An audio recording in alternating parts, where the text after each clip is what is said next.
Hello and welcome. I didn't think that this would be my intro video for this channel, but I am not new to YouTube. I also have another channel which I will place in the description box. Funny backside story was this channel was actually created before the one I have, which I've had now for quite some time. That being said, and that story will be for a later time. I today am making my own flavor enhancer. However, I started the video after the fact because I felt like I wasn't going to share, and then I changed my mind. Just watch the video. I think it's pretty much self-explanatory, but I will pop in here and there to explain what I'm doing. Welcome again.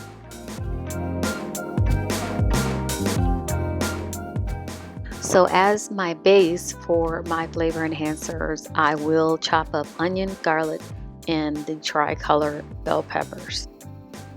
Now you want to make sure that you get that white bit off of your bell peppers because it can sometimes carry a bitterness to the peppers or your dish.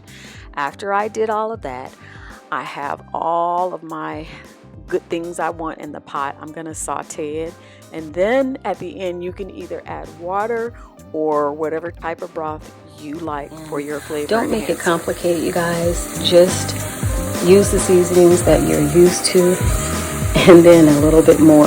You want this to be really potent and strong and flavorful because remember, you're making this for a base for like soups and all of that kind of stuff. You want all your good herbs and seasonings in there just to kind of multiply, if you will, in there. Just kind of get concentrated. By that I mean just don't use only salt. So I am very close to being done with this.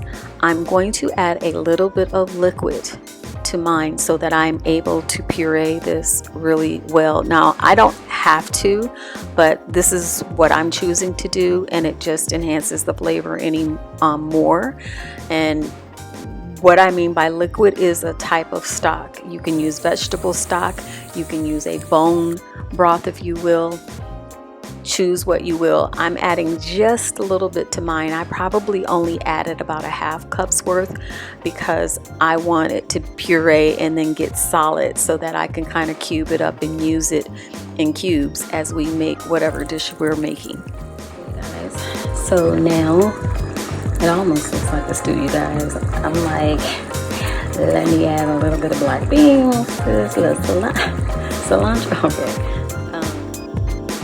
I'm just gonna let this cook, get condensed, and then I will turn it off, let it cool, and then I am going to do the immersion blender in here and see how well that goes. If it doesn't, I'm just gonna dump it inside a blender and puree it. Okay guys, so what's next is I've turned this off. I'm gonna let this cool for about 30 minutes. After this is cooled, I'm gonna blend it to like a baby puree paste type consistency. Okay, full transparency, I knew better than to bring that immersion blender out for this because it was not enough to be able to pulverize this the way I wanted to. So I had to put the immersion blender to the side and bring out my food processor. See what I mean? This looks more like a chunky tomato sauce or marinara sauce, if you will. Now that I have gotten it to the food processor, I'm going to get it down to the puree texture that I want. I have to mute, you guys, because this thing is loud.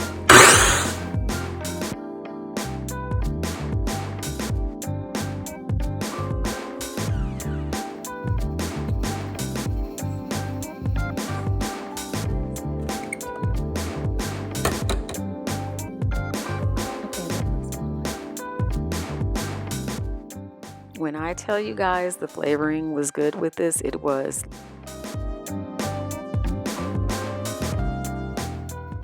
You're going to go ahead and lay this in this pan, and then I'm going to freeze it.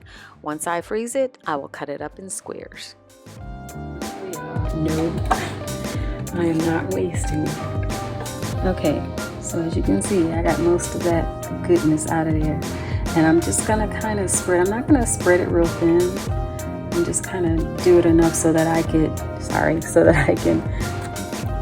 be able to just put it in little cube amounts. Normally when I am using the flavor enhancers, if you will, when cooking, I'm usually only using anywhere from a tablespoon to a teaspoon. So that's why I'm not overly concerned about what's left of this, you know, after doing all of what I did. So I'm gonna spread it out and then we're gonna go ahead and put it in the freezer. Guys, it's been a little over an hour and it's solid, but I still have a little bit at the very top. So I'm still gonna give it probably about another 30 minutes and then I'll slice it up and separate it into little tiny pieces. Okay, so I had some unavoidable interruptions. So I basically let my flavor enhancers stay in the freezer overnight, but that's all good, no harm, no foul. So let's go ahead and get to slicing it.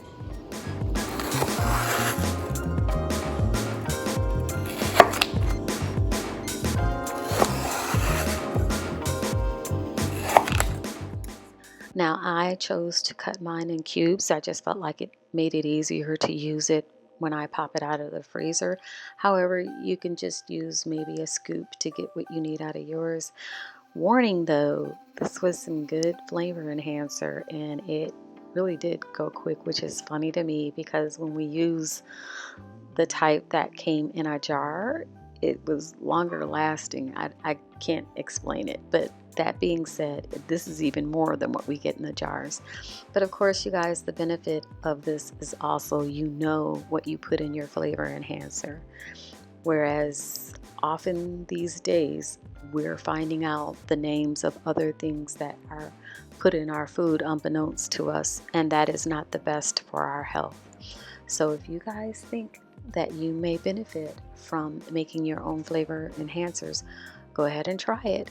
Make it your own. You guys take care, be safe, and why not go ahead and subscribe if you found this helpful. Bye-bye.